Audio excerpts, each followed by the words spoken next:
Been a while since it felt like this. Been a while since it felt like this. Been a while since it felt like this. Been a while since it was.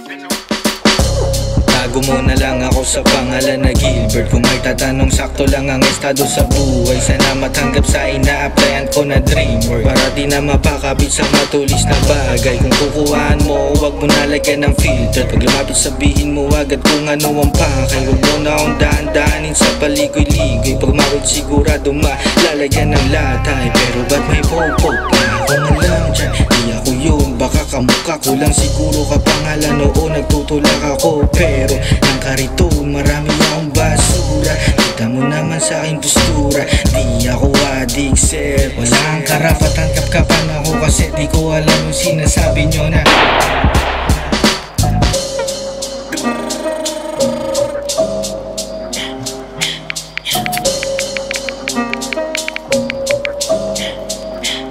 malalim na gabi, pagod akong naglalakad galing sa work. Biglang may Honda na pumulaps kung skirt. Habang ako kachat ko lang ang aking girl, inaantay na ako sa bahay, ganun na siya ka-concern. Sa eskinita sa ermita madilim, may tambay na nakait, yung postura niya'y parang praning. Biglang baba ng bintana napatingin, walang awang pinutok ang takbo mga nakarinig. Hindi na ako nakagalaw pa sa aking nasaksihan, sama na rin ng titig sa akin ng tao sa harapan.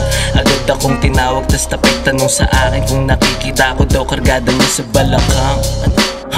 Sabi niya sa akin ay sumama na lang daw para wala nang masaktan. At ang balita ako lang daw ang sumuko, yung isa ay ng laban.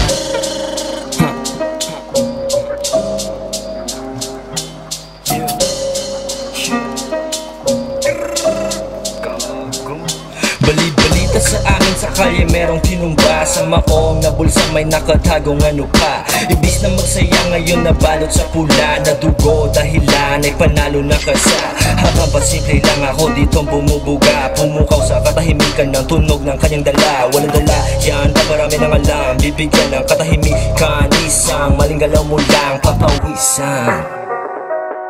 Papawisan. Papawisan. Tayo sa bubay. Huwag maniwala sa mga sabi-sabi, kahit dagdagan ng kwento kami ay wala bakit.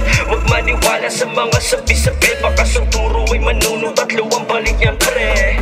Huwag maniwala sa mga sabi-sabi, kahit dagdagan ng kwento kami ay wala bakit. Huwag maniwala sa mga sabi-sabi, baka sa turo ay manunod at luwang